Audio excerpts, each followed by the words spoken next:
დღეს მინდა მოგცეთ უძლიერესი ძალა მექანიზმი თუ როგორ აღმოაჩინოთ და გაშიფროთ განსხეულებული მუქები ჩათებში, რომლებიც წერენ, ფიზიკურად რომლებიც გესაუბრებიან, როგორც კი ეჭვი შეგეპარებათ, რომ საქმე გაქვთ განსხეულებულ მუქთან, მაშინვე თხოვეთ გააჟღეროს ერთ-ერთში, ზუსტად ერთ-ერთში, რასაც ახლა გავაჟღერებ. შემდეგი ლოცვა. ვემიჯნები სატანას არს, მუქის არს და ყველა დაბალი ენერგიის არს, სამუდამოდ, აწდა მარადის უკუნითი უკუნისამდე. ვიღებ გულში უფალ მაღალ ღმერთს, სამუდამოდ, აწდა მარადის უკუნითი უკუნისამდე. ამენ. და თუ ამ ფრაზას ვერ გაიმეორებს, იმიტომ რომ განსხეულებული მუქი ამას ვერ გაიმეორებს და ამას თუ ვერ გაიმეორებს ერთ-ერთში, სხვა რამე შეიძლება გიპასუხოს სიტყვებით ითამაშოს. ერთ-ერთში და თქვენს წინაშე არის განსხეულებული მუქი რამე თუ ეს გამოიწვევს ენერგეტიკული კონტრაქტის დარღვევას, რომელი კონტრაქტიც დადებული აქვს ქვედაბოსთან და იმ კონტრაქტის გაწყვეტა არის ამ ლოცვის წაკითხვა და ამ ლოცვას თუ წაიკითხავს, ქვედაბოსის კონტრაქტის დარღვევა მოუწევს და ესეთ რამეს ქვედაბოსი არავის არ პატიობს. საერთოდ იქ შეცდომებს არ პატიობენ, ისეთი სიმკაცრეა, დაუნდობელი სიმკაცრეა და ამიტომ ამის გამო მკაცრად დაისჯება, უმკაცრესად და ამიტომაც ვერ გააჟღერებს.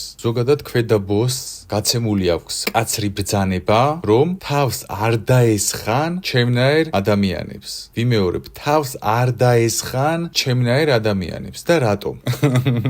დარწმუნებული ვარ, ჩემზე განსაკუთრებული ბრძანებაა გაცემული, რომ არ დაესხათ ჯეის ჯორჯ ტაბიძეს თავს. შეშვით და გეტყვით რატომ. ამ ბრძანების მთავარი მიზანი რა არის? ეხლავე აგიხსნით და რატომ უშვებენ შეცდომებს ზოგიერთი განსხეულებული მუქები, რომ თავს მესხმიან, ამასაც აგიხსნით. ყველაფერს აგიხსნით. როდესაც მე თავს მესხმიან განსხეულებული მუქები, ჩემს თავში მაშინვე ჩდება ყველა იმ განსხეულებული მუქის მოტივი, მიზანი, ასევე როგორ უნდა გაუმკლავდე მათ და ყველაზე მთავარი რაც მოდის, ყველაზე ძვირადღირებული რაც მოდის. არის მუქის ქვედა ბოსის თავარი პროტოკოლები მოდის, მათი მოქმედებების პროტოკოლები მოდის, რომელი პროტოკოლების გაცემაც არის სასტიკად აკრძალული. აი როგორ სასტიკად იცით მათთვის? აი კატასტროფულად რომ ისჯებთ. ყველაფერს მე თქვენ რასაც გასწავლით, მაგათი თავდასხმებიდან არის წამოსული. რაში მდგომარეობს ახლა ქვედა ბოსის ბრძანება ყველა განსხეულებულ მუქთან მიმართებაში? და ეს ბრძანება მდგომარეობს შემდეგში. არცადოთ იმის შეჭმა, რასაც ვერ შეჭამთ და ვერ მოინელებთ, რადგან ასეთ დროს იშიფრება მუქთა პროტოკოლები და ეს პროტოკოლები ერთადერთი ძალა არაზეც დგას მუქთა რასა. ამიტომ ასეთ განსხეულებულ მუქებს მაშინვე დასჭის ან აქვეითებს რანგში, რომ კიდევ მსგავსი სისულელე არ გააკეთოს და რომ არ გასცეს ასეთი ფასეული პროტოკოლები, რომელზეც დგას მუქების რასა. ფაქტობრივად ასეთი განსხეულებული მუქის საკუთარი რასის და საკუთარი პატრონის წინააღმდეგ მიდის. მე ხა ამას ისე კი არ გიყვებით ზღაპარივით. ამ პროცესებს დაკვირვებით გეუბნებით. დეგრადირებას განიცდის ასეთი განსხეულებული მუქები. ვინც შემეტაკა, იმიტომ რომ ისეთი პროტოკოლები გასცეს, მე თავადაც გაოცებისგან ცამდევარ. ისეთი ცოდნები გასცეს, თავის და დაუდევრათ. ვიღაცას ვერევა, მაგრამ არიან ჩემნაირი კატეგორიები, რომელსაც არ უნდა დაესხან თავს. იმიტომ რომ მათზე თავდასხმა და მუქების პროტოკოლების გაყიდვა ერთი და იგივეა. ასეთი განსხეულებული მუქი, როგორც ქვეყნის მოღალატე, ისე ისჯება, ოღონდ ვარესად, ქვემოთ. ვარესად, იმიტომ რომ იქ ძალიან მკაცრი წესებია, იქ არ არსებობს არანაირი დანდობა, არანაირი გაგიგო, გამიგო. იქ არის მკაცრი იერარქია. მორჩა, შეგეშალა მორჩა. არ არის იქ არც დანდობა, არც გამონდობა.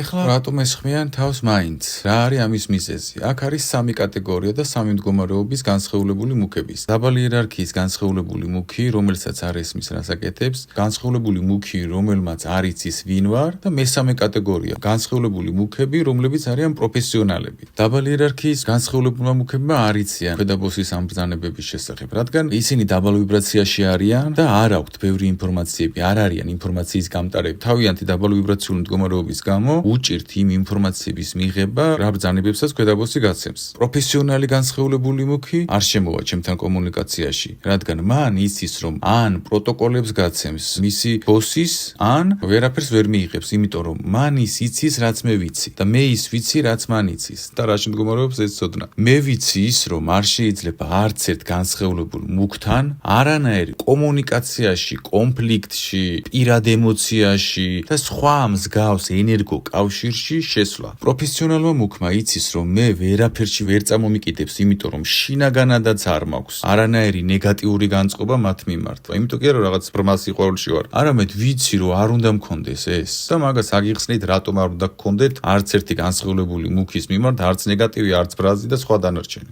შესაბამისად, პროფესიონალ განსხეულებულ მუქს ესმის, რომ ჩემთან კომუნიკაცია და ჩემთან კონფლიქტში შემოსვლა გამოიწვევს მისი პროტოკოლების გაცემას, არა მარტო ქვედაბოსის და მთლიანი მუქთა რასის პროტოკოლების გაცემას, არამედ მისი პირადი პროტოკოლების გაცემა ხდება. რა პროტოკოლებიც გამოიმუშავა მთელი ცხოვრების განმავლობაში. ამიტომ მან იცის, რომ ჩემთან შეტაკება არ შეიძლება და მე ვიცი, რომ მასთან შეჯახება არ შეიძლება, იმიტომ რომ არ შეიძლება მუქებთან რაიმე პირადული ან ემოციური ან რაღაც განწყობა გქონდეთ. მათ მიმართ უნდა იყოთ ნეიტრალურად და ამასაც აგიხსნით რატომ. ამით იმის თქვა მინდა, რომ თუ ვინმე მესხმის თავს გაცნობიერებული მუქი, მხოლოდ დაბალი კატეგორიის გაცნობიერებული მუქი მესხმის, ან არ იცის ვინ ვარ, თუ იცის რომ ეზოთერიკა მესმის და თავს მესხმის, ის ავტომატურად დაბალი კატეგორიის განსხეულებული მუქია. და როგორც კი მოხდა ჩემს თვალსაწიერში, მისი დაქვეითება იწყება, რადგან ის უკვე ჩემს თვალთახედვაში არის და თუ რაიმე შეეშლება, მე უკვე ვხედავ რა საკეთებს და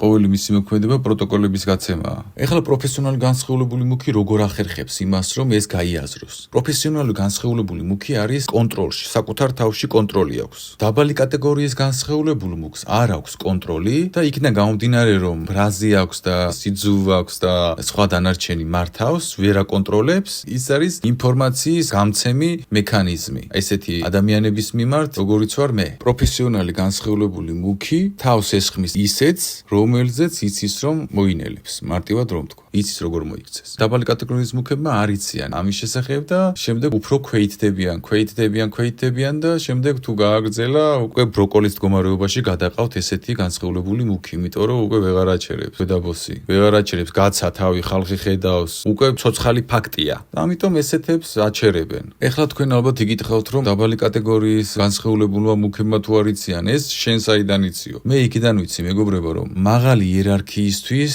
ზოგადი გაცემული კანონები ქვემოთ რა ხდება ყველაფერი იციან. მაგრამ ქვემოთ დაბალი იერარქიამ ზემოთ რა ხდება არ იციან. რატო იცით? იმიტომ რომ ზემოდან ნებისმიერ მაღალ სულს შეუძლია ჩავიდეს ქვემოთ, მაგრამ ქვემოდან ზემოთ არც ერთ დაბალ ვიბრაციულ სულს არ შეუძლია რომ ავიდეს. და ეს უბრალოდ ასვლა-ჩასვლაზე კი არ მუშაობს. ეს ენერგეტიკულად და ინფორმაციულად ესეთი მიმართულებით მუშაობს. ზემოდან ქვემოთ ყველაფერი ჩანს, ქვემოდან ზემოთ არაფერი არ ჩანს. ეს არის ერთგვარი ენერგეტიკული კვანტური მექანიზმი, რომელიც ესე მუშაობს. ეხლა რატო არ შეიძლება განსხეულებულ მუქებთან არანაირი პირადი ემოცია, არანაირი კონფლიქტი, არანაირი პირადი განწყობა, ბრაზი, შურისძიება, ნებისმიერი კომუნიკაცია რატომ არ შეიძლება განსხეულებულ მუქებთან? თუ დააკვირდებით, ნებისმიერი განსხეულებული მუქი ცდილობს წამოგიკიდოთ რაიმე კონფლიქტურ სიტუაციაში. რატომ აკეთებს იცი ამას განსხეულებული მუქი ან ჩატში, ან ირიბად, ან ასე, ან ისე. როდესაც განსხეულებული მუქი ცდილობს თქვენთან დაამყაროს ენერგეტიკული კავშირი, ის ცდილობს თქვენში გამოიწვიოს ნეგატივი მხოლოდ ერთი მიზეზის გამო, რათა თქვენს შორის დამყარდეს ენერგეტიკული კავშირი კარები. ის უბრალოდ თქვენს წყობრიდან გამოყვანას კი არ ცდილობს. ის ცდილობს თქვენ დაგიკავშირდეთ ენერგეტიკულად. რადგან თქვენ რომ ფიქრობთ მასზე, თქვენი ძალა, თქვენი სხეულიდან გამოდის კვანტური ხაზი, კავშირი და უკავშირდება იმ ადამიანს. თქვენ რომ ამ ადამიანზე ვიზუალურად ფიქრობთ რა გააკეთა, როგორ გააკეთა, მისი მიზანი ეს არის, რომ დაგიკავშირდეთ. ამიტომ ნებისმიერი პირადი ემოციური თუ სხვა კომუნიკაციური კავშირი არის შეცდომა. ამიტომაც მე პირადად არანაირი კომუნიკაციურ, ემოციურ თუ სხვა პირად განწყობაში არ შევდივარ არანაირი განსხეულებულ მუქთან. არა მარტო განსხეულებულ მუქთან, არამედ ყველა დაბალი ვიბრაციის არამატერიალურ არსებთანაც. ეს არის ერთგვარი უსაფრთხოების პროტოკოლი, რომელიც უნდა გაითვალისწინოთ. რაც შეეხება ჩემი სხვა დანარჩენი შემეცნების ნაწილებს მუქების შესახებ. ეს მომდინარეობს სხვა ადამიანების პირადი გამოცდილებით და მათზე დახმარების შედეგად ამოსული ინფორმაციის ემოციებიდან. ჩემი ცოდნა არის 100%-იანი იქნა გამომდინარე, რომ ყველაფერი, რასაც ვსაუბრობ, ადამიანებთან დახმარების შედეგად არის ამოღებული. ადამიანებს თავს ესხმენ, ეს ადამიანები მოდიან ჩემთან, მე ვეხმარები ამ ადამიანებს და ჩანს მუქების პროტოკოლები, რომელიც არის უკვე სტატისტიკა. მათი მთლიანი პროტოკოლები გაშიფრულია. იქნა გამომდინარე, რომ მე ამომაქვს ეს პროტოკოლები თუ როგორ მოქმედებენ ადამიანებში, მაგრამ განსაკუთრებით დიდი პროტოკოლები ამომაქვს, ვინც თავს მესხმის. ყველასგან ისეთი პროტოკოლები ამოვიღე, გაუცებული ვარ. აი ესეც ზუსტად მაგ პროტოკოლებით არის ამოღებული. მასეთი თავდასხმის დროს და ვინც თავს მესხმის, ის იღებს ძალიან ცუდ შედეგს. იმიტომ რომ არ მოусმინა თავის ქვედა ბოსს. პატრონს, მოდი ესე ვიტყვი. ამიტომ, თუ თქვენ განსხვავებულ მუქს ეჭვი გააქვთ და ცდილობს თქვენთან რაიმე ენერგეტიკული კავშირი დაამყაროს, ზუსტად ერთ-ერთში გაამეორებინეთ ეს ფრაზა. თუ ვერ თქვა, ისე იგი ეს არის მუქი. მაგრამ თუ თქვა, ჩათვალეთ რომ 50-50-ზე არ არის განსხვავებული მუქი. მიხვდით? მაინც უნდა იყოთ ფხიზლში, რადგან არიან მუქები, რომლებსაც გააზრებული არ აქვთ, რომ მუქები არიან. მასეთ ადამიანებს ზოგადად ასახლება ბავშვობიდან და ბავშვობიდან შეგუებული არიან და ვერ ხვდებიან რა მდგომარეობაში არიან, მაგრამ გაცნობიერებული მუქი, რომელსაც კონტრაქტი აქვს დადებული, ის ამ ფრაზებს არ გააჟღერებს. სამჯერ გააჟღერებინეთ ეს ფრაზა და კარგი ვაგრძელებ. ამიტომ მიიღეთ სამყაროდან ეს საჩუქარი, იყავით ცოდნაში და ძალა იქნება თქვენში. იყავით ძალაში და ძალა იქნებით თქვენ. რამე თუ ძალა ვართ ჩვენ ყველანი ღვთისშვილები. რამე თუ ღმერთი არის ჩვენთან, ისე როგორც არასდროს ეხლა. რამე თუ ჩვენ ვართ ლაშქარი, ხოლო განსხეულებული მუქები არიან ცოტანი, როგორც ზღვაში წვეთი. იყავით თავდაცვაში, არ გაცდეთ თავდაცვას, არ გახდეთ თავდასხმა, რამე თუ ეს გასუსტებთ თქვენ. თქვენ ხართ უფლის შვილები და იყავით ძალაში მშვიდები, ხოლო თავდაცვაში იყავით გმირები და ყოველთვის გაიმარჯვებთ სიყვარულში. ღმერთი არის მშვიდი სიყვარული ჩვენში, რამე თუ ჩვენ ვართ უფლის სიყვარულის საფარში. ყველას გისურვებთ შემქმნელის სიყვარულში ყოფნას.